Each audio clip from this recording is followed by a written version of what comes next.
Good morning, folks. Simple news today, but with not so simple implication and extrapolation leading to exacerbation of the situation. We've got solar forcing, weather effects, and the galactic superwave on deck. Let's begin at spaceweathernews.com. We find the last 24 hours on the Sun continued the low-latitude presence of patchy coronal holes, with the larger openings at the polar regions. The bright spot on the south is departing, but incoming on the north, we continue to see the bright arching umbral magnetic fields and their motions at the active region still sitting just over the limb. Let's look at the solar wind. All is very calm in the stream as purple plasma speed is dropping down to put us at the low-intensity, slow-moving end of the solar wind sliding scale. The rise in orange, however, the density, is the cause for the slight variability within that calm range, but alas, it does remain in the green indeed.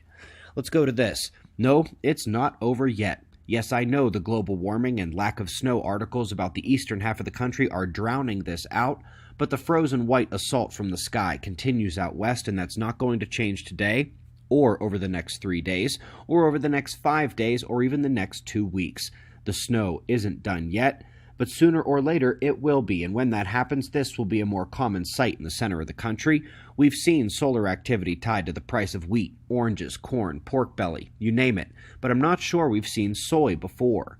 Might as well get them all, right? In general, they find very low solar activity leads to higher soy prices, but also more wild variability in that price.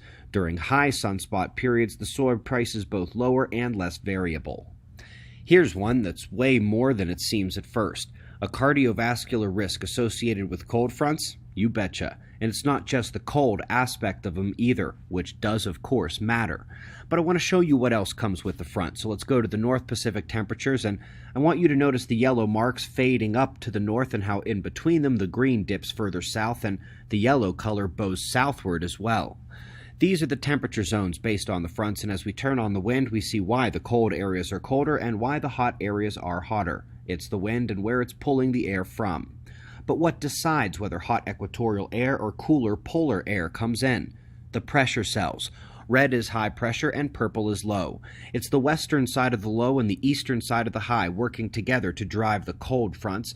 And with the low cell that brings the cold front, you not only have a bottoming out of pressure and then a constant rise in pressure as the cold settles in, but while that pressure is building and while the cold is settling in, you're deep within the global electric circuit discharge region. It's actually a cold, pressure, and electromagnetic scenario. By the way, you can learn more about basic weather patterns, connections, phenomena, etc. with our Weather Learning playlist. We don't usually promote this one as much as the core material, but it's our featured list today. The first two are indeed sun-related, but are worth your time, and after that, the pure weather fun begins. Playlist is linked below. And last but not least, the reason at least half of you clicked the morning show today, we're going to the Galactic Center.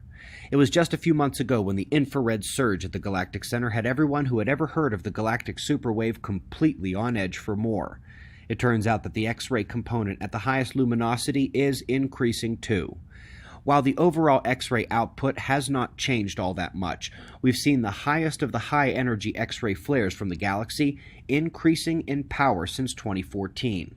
The good news is that this ramp up to higher activity at the galactic nucleus indeed is a ramp up and not a sudden change. The bad news about that warning signal canary in the coal mine is that it appears she's begun to sing.